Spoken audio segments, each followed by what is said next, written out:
આપણે સૌ જાણીએ છીએ ગઈકાલે વેરાવળ પોલીસ સ્ટેશન વિસ્તારમાં સોમનાથ ટોકીજ પાસે એક ફાયરિંગનો બનાવ બનેલો હતો. આ ફાયરિંગનો બનાવ બનેલ હતો એમાં જાવેદ તાજવાણી ઉર્ફે જાવેદ વાંદરી ઉપર ફાયરિંગ કરવામાં આવ્યું હતું અને આ ગોળી એને હેડશોટ એટલે કે માથામાં કપાળના ભાગે જમણી આંખની ઉપર વાગેલી હતી. અને આ બનાવને પરિણામે પહેલાં વેરાવળ પોલીસ સ્ટેશનમાં હત્યાના પ્રયાસનો ગુનો નોંધાયેલો હતો અને ત્યારબાદ આ જાવેદ તાજવાણી ઉર્ફે જાવેદ વાંદરીને પહેલાં સરકારી હોસ્પિટલ, પછી મલ્ટી સ્પેશિયાલિટી વિમ્સ હોસ્પિટલ અને ત્યારબાદ વધારે સારવાર માટે જૂનાગઢ ખાતે ખસેડવામાં આવ્યા હતા. અને આ સારવાર દરમિયાન માથામાં ગોળી વાગવાની ઈજાના કારણે તેમનું મૃત્યુ થયેલ છે અને આ સમગ્ર બનાવ હત્યાના બનાવમાં પરિણમ્યો હતો. સમગ્ર બનાવ બન્યો ત્યારથી જ પહેલાંથી જ આરોપી તરીકે વડોદરાના જ ફારૂક મોલાના એફએમનું નામ આવી રહ્યું હતું અને પોલીસે આ દિશામાં તપાસ ચાલુ કરી હતી. અને પોલીસને જે શંકાસ્પદ નામ મળ્યા હતા એ શંકાસ્પદ નામ વેરીફાઈ થયા હતા.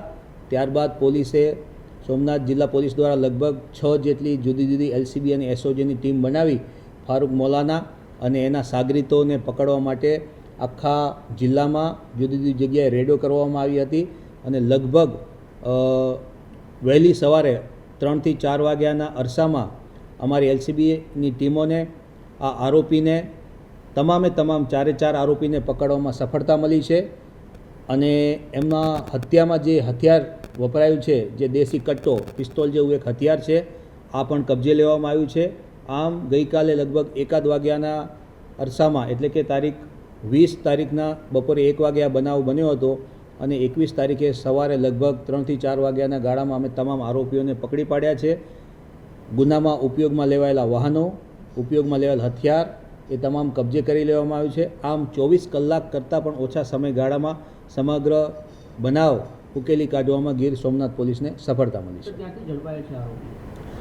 આરોપીઓ બધા છૂટા થઈ ગયેલા હતા, એટલા માટે મેં આપને કહ્યું 6 ટીમો અમે બનાવી હતી.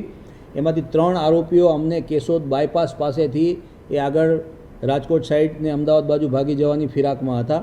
તો ત્યાં અમને બાતમી મળી હતી એટલે ટીમ સતત ત્યાં જ એમનો પીછો કરી રહી હતી. એટલે 3 આરોપીઓ પૈકીના ફારૂક મોલાના,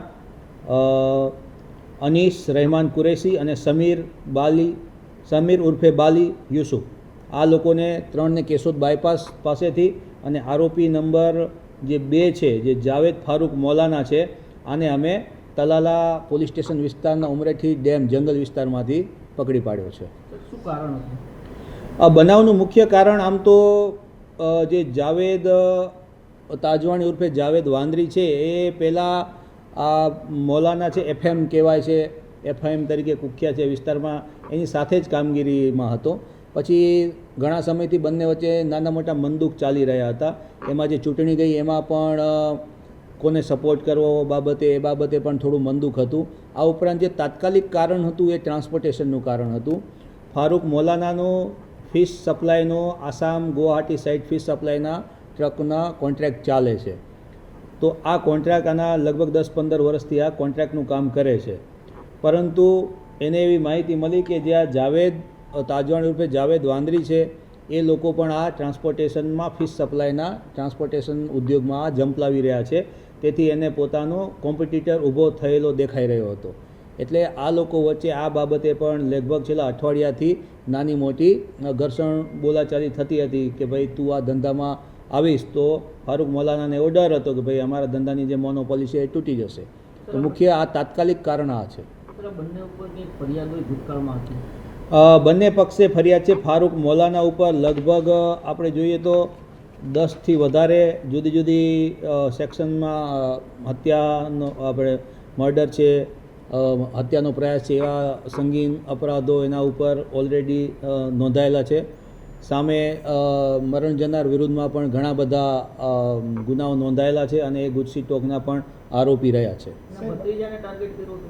કોના ભત્રીજાને? ના, એ જ્યારે આ લોકો બીજી પણ એક એફઆઈઆર નોંધાણી છે. એ એફઆઈઆર જેમાં આમાં હત્યાનો પ્રયાસ 307 દાખલ કરી છે. આઈપીસીની જે જૂની કલમ હતી 307 દાખલ કરી, એમાં હાથના ભાગે એને કુવાડી અને તલવાર જેવા ગંભીર પ્રકારના હથિયારોથી ઈજા પહોંચાડવામાં આવી છે. આ બીજી એફઆઈઆર અમે દાખલ કરી છે. એમાં પણ 2 આરોપી છે. એમાંના એક આરોપી છે રફીક કરીને, એને અમે અરેસ્ટ કરી લીધો છે. એમાં એક આરોપી અરેસ્ટ કરવાનો બાકી છે. તો એ આ ઘટનાને જ સંલગ્ન ઘટના છે, એ કોઈ બીજો અલગ બનાવ નથી.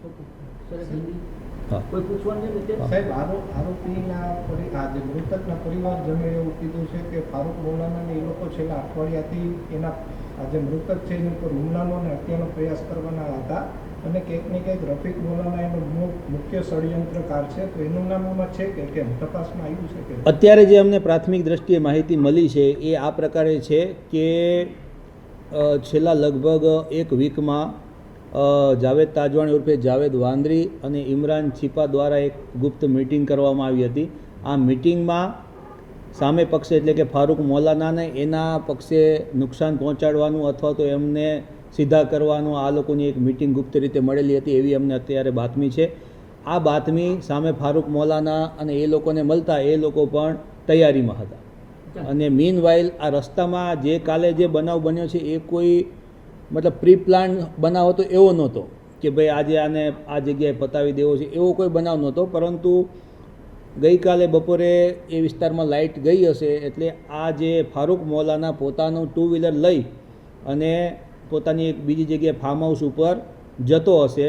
મીન વાઇલ રસ્તામાં એને જાવેદ તાજવાણી ઉર્ફે જાવેદ વાંદરી મળી ગયો. ત્યાં રસ્તામાં થોડીક બોલાચાલી થઈ અને ટ્રાન્સપોર્ટેશન બાબતે ચર્ચા થઈ કે ભાઈ એફએમએ ફારૂક મૌલાનાએ એવું કીધું આને કે ભાઈ તું આ ધંધામાં શા માટે ઉતરી રહ્યો છે, જ્યારે તને ખબર છે આપણે ભેગો સાથે કામ કર્યું છે, તો તું આ ધંધામાં મને નુકસાન થાય એના માટે શું કામ તું કોમ્પિટિશન ઊભું કરવા જઈ રહ્યો છો.